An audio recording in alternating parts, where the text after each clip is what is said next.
I mean, everything just working out fine. It's worth being grateful for. And like I put on my WhatsApp status some days ago, that for whatever it is, this second half of the year, we should let our reflections bring about gratitude. For whatever it is that we do this other half of the year, I mean, looking back, we should let our reflections bring about gratitude, because that's like what creates room for more, what gives energy to actually get more, what gives the energy into the atmosphere, into the universe, for us to actually get positive vibes back into our system. And it's a way of showing God that we see His hand in our lives. Now, what you have achieved or what you have not achieved is not exactly what entirely matters in this case. It's how you see it. I was able to do some contracts. I was able to lose some contracts. I think this first half has been, uh, do I use the word productive? Yes. This is for Glasshouse Waters. It has been the most, it has been the 6 months where we have had number of engagements, probably more than we have last year.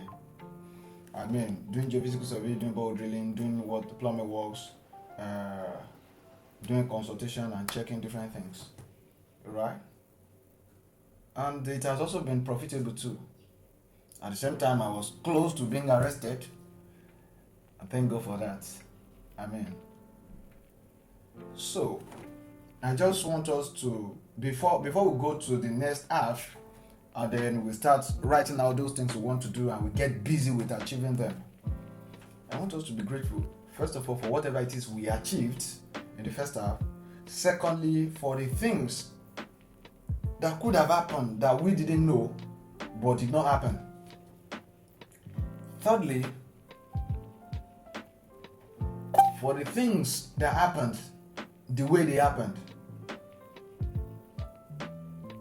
And for the fact that we are still standing in health, and that we can boldly say that we're in good health, we can aspire, we can chase dreams, we can do the things we want to do, right? So for that and many others, I think we should be grateful to God, grateful to the universe, grateful to the people around you, grateful for everything. So it's important we do that again and again. Alright, so many things that for Smarted we should have done this first half. Many of them we have started but did not finish. And the goal was that we're going to finish before the first half, but it is what it is. And that still, in any way, did not reduce our gratitude to God and to the people supporting us. Neither does it reduce our gratitude to people, our clients, our customers for Glasshouse Waters. But most importantly is the fact that we are here and we can still plan for the next half, right? And we can still do many other things coming along. So let's all be grateful, because gratitude is essential. It's a way of telling, in fact, it's a way of dispensing positive energy, and if you do that, you're going to get it back. And it's a way of telling the world, telling the universe, telling God that you are appreciative of what has happened and what is going on in your own life. And as a result of that, you create room for more good things to happen. And sincerely, it's a way to live better. I want to believe some of us also know that there are certain diseases that don't have drugs, they don't have medications. If you can just live happy, if you can just be grateful, those diseases will just go. A lot of them medically proven. You can check it out. So, and here we are in sound health. We are doing great. So I think it only makes sense that we be all the more grateful for everything, for our families, for our skills, for our gadgets, for our people, for our friends, for all the things that's happening in our life, for the people and all the stuff we've come across, and many others like that. Right? I think it only makes sense that we get all the more grateful. So as you go out today, about your activities, as you go into other events and other things you want to do, as you plan the next half, make sure you leave room for gratitude, for you to be grateful, to be appreciative. For no reason, just be happy and be appreciative of everything going on in your life. I think it's an important endeavor to embrace. It's an important thing to do. It should be a part of our life every day, right? So it's really, really, really, really important, right? So that's that. Okay, so for the next half, if you have not planned it before, now is for you to plan it. And there's always a reason I want us to always plan, to choose, to chase, to look for, to anticipate, to expect. Is when you have an expectation you're working towards, you have a plan, you have a goal. And every fiber of your being agree with that. It has a way of orchestrating your path, ordering your steps towards your daily activities that lead you to ultimately achieving those goals. So we don't just want to live on a blank check that everything goes, whatever happens, happens. And like some people will say, whatever will be, will be. Whatever will be, will not be. Whatever you want to be, you have to make it be.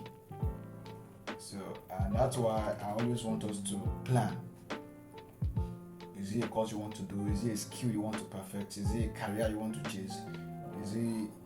Is it a business you want to build? Whatever it is, no matter how little, if it's only an idea still on your mind now, if you don't start working on it, it won't get better tomorrow, right? But if you start working on it today, you can have assurance that it will move from ideation to execution, and before you know it, you are developing, and it moves from what people call small business to big business.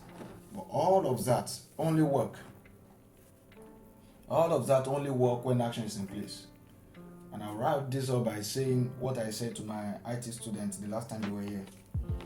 I said to them that we all know about kinetic energy and potential energy, right? And from time to time, kinetic energy has been defined as energy in motion, and potential energy is almost the opposite, energy in store. And then you can define it in any other way you like. But this is what I said to them. I said, has any of them ever noticed that nothing ever becomes great because of its potential? And I'll give you a scenario. As it is, you have the potential of being the richest man in the world. You have the potential of being the richest man in Africa. You have the potential of being a governor. You have the potential of being the president. You have the potential of being a business owner. You have the potential of being a father. You have the potential of being a philanthropist. You have the potential of being almost anything you want in life. But look at it. How many people have become anything as a result of the potential that they have? Nobody. You don't become a mathematician because you know math. You have to now take a step to study math, to solving problems in math, using math to solve real life problems, finding solutions to equations that people have been working on for years that they're unable to solve. And that's how you become a mathematician, maybe a professor, maybe whatever title, dignity they award to those people. But you don't become that, or you don't achieve those awards or attain those dignities without actually taking step towards achieving it. That is, you want to be the first man in your family to have a multinational business. You may have that potential, but if you don't take a step every day towards it, it might just as well remain a potential throughout your life. And so that we have potential to become great, to become something big, it's not a guarantee that we will become it. It requires some kinetics. It requires some actions. It requires some executions. It requires some energy being dispensed in the right direction. And so, I'm saying this to push us into the second half. That as we go, we don't just want to rely on our potential, on what we can become, on what we have the opportunity to become, on what people see us to become, what we have possibility to become. We want to take steps towards becoming what we want to become. If you want to be a doctor, go to nursing school. You want to complete a skill, you want to perfect a skill. Take classes, practice again and again, take on problem in that require that skill, and use that skill to solve it. As you do it, you begin to improve. So, as we go this half of the year, before next Monday, I want us to have put down those things that I want to do. If part of the things, if your plans still remain the same for what you have written since January, I want you to reinforce them again. If you have to rewrite them again, and if your plan has changed, write the new one down, and let's start taking steps towards them. Because if you have it and it's not measured, then you cannot track your progress. There's a way they used to say it. What gets measured gets what? Who knows that saying?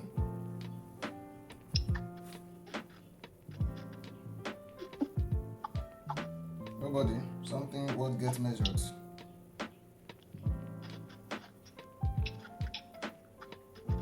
Come on, I'm trying to find it. I think I have it somewhere.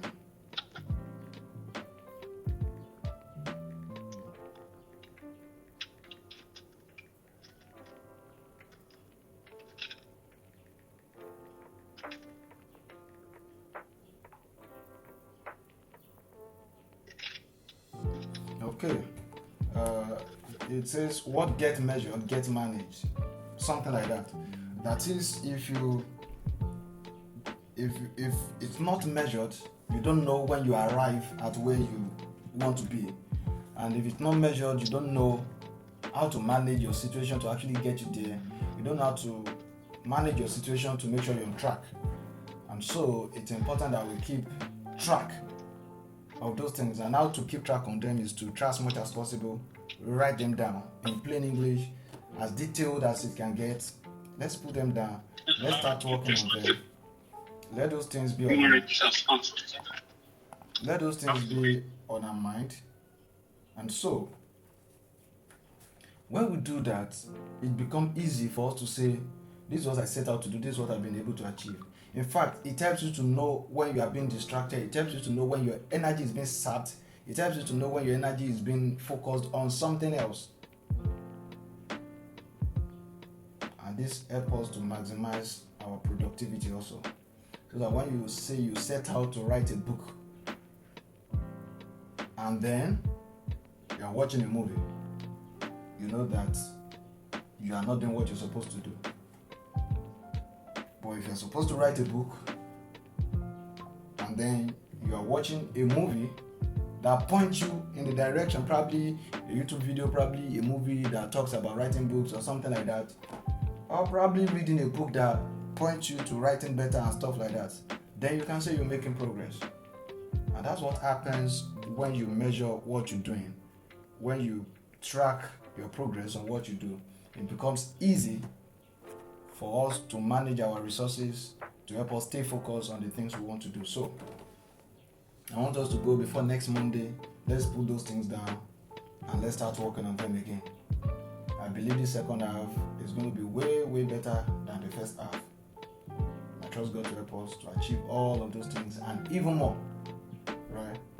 For me, this first half, the things have turned out in ways I do not expect, but really they help me achieve many of the things that I have on the list. Even though not the way I wrote it down that I was going to achieve them, but really that's the beauty of writing stuff down that you want to do. Right. So I want us to go to that. So by the end of the second half, we can look back and say, this is how much we've been able to do, and then have more reasons to be grateful and also show gratitude to God. Right? So, welcome to second half of the year.